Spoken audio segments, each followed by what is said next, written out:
সালামু আলাইকুম। অভিনন্দন আমাদের যেই ৭ কলেজের শিক্ষার্থীরা আছে তাদেরকে। গেল লম্বা একটা সময় যাবৎ তারা অনেক আন্দোলন করেছে, অনেক প্রতিবাদ করেছে, রাজপথে নেমেছে, এক পক্ষ আরেক পক্ষকে আহত করেছে, যেগুলা কোনোটাই কাম্য ছিল না। তো অবশেষে ৭ কলেজের শিক্ষার্থীদের দাবির মুখে চাপে পড়ে সেই ঐতিহাসিক সিদ্ধান্ত নিতে বাধ্য হয়েছে ঢাকা বিশ্ববিদ্যালয়। ঢাকা বিশ্ববিদ্যালয়ের অধীনে এই ৭ কলেজের শিক্ষার্থীরা বা এই ক্যাম্পাসগুলা অনেকটা বৈষম্যের শিকার হতো। আর যেহেতু এখন বৈষম্য বিরোধী বাংলাদেশ, তো সেই বাংলাদেশে নিজেদের অধিকার আদায়ের জন্য গতকালকে সারা রাত জুড়ে যা চলছে, এটা কোনো ভালো সাইন ছিল না। ইভেন যখন প্রতিপক্ষ হয় ছাত্র বনাম ছাত্র, তখন কিন্তু ইস্যুটা অন্যদিকে মোড় নিয়ে ফেলে। আপনি পুলিশের সাথে ছাত্রের সংঘর্ষ লাগান, পলিটিক্যালি লাগান, তখন বিষয়গুলো একরকম। বাট যখন ছাত্র বনাম ছাত্র সবাই, তখন কিন্তু এখানে নানান ঝামেলা পাকানোর সুযোগ থাকে। ইভেন প্রশাসন পর্যন্ত টেনশানে পড়েছে কোন দিকে সমাধান দিবেন। তো যাই হোক, ফাইনালি যেটা সমাধান আসছে, ঢাকা বিশ্ববিদ্যালয়ের অধিভুক্ত থেকে আলাদা হয়ে যাচ্ছে সরকারি ৭ কলেজ। নতুন করে 2024-25 সেশনে ঢাকা বিশ্ববিদ্যালয়ের শিক্ষার্থী ভর্তি করা হবে না।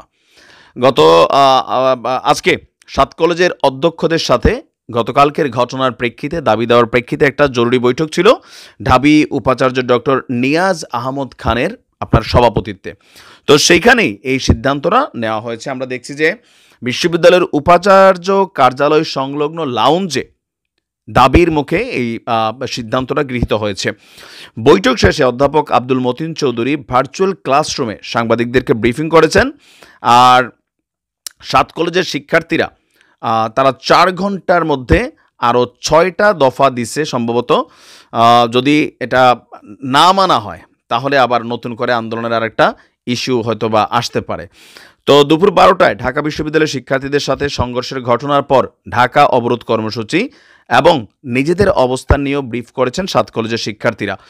তো বিকাল 4টার মধ্যে আমার মনে হয় যে তারা যদি দাবি না মানা হয়, কঠোর কর্মসূচি।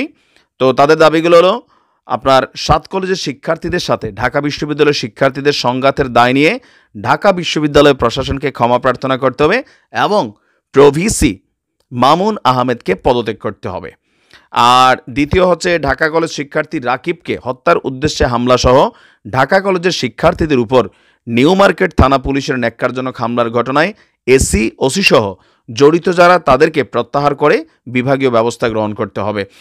এবং ঢাকা বিশ্ববিদ্যালয়ের যেসব শিক্ষার্থী ইডেন কলেজ সহ বদরুন্নেসা কলেজ সহ 7 কলেজের নারী শিক্ষার্থীদের সম্পর্কে কুরুচি মন্তব্য, অশালীন অঙ্গভঙ্গি করছে, তাদেরকে বিচারের আওতায় আনতে হবে।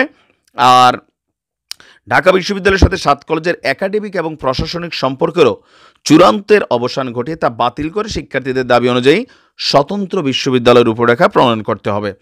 উদ্ভূত পরিস্থিতির সমাধানের জন্য প্রধান উপদেষ্টা, শিক্ষা উপদেষ্টা, শিক্ষার্থী উপদেষ্টা, ইউজিসি সদস্য, ঢাবি ভিসির সমন্বয়ে 7 কলেজ শিক্ষার্থীদের প্রতিনিধি টিমের সঙ্গে তাৎক্ষণিক উচ্চ পর্যায়ের মিটিংয়ের মাধ্যমে এই ঘটনার সমাধান করতে হবে।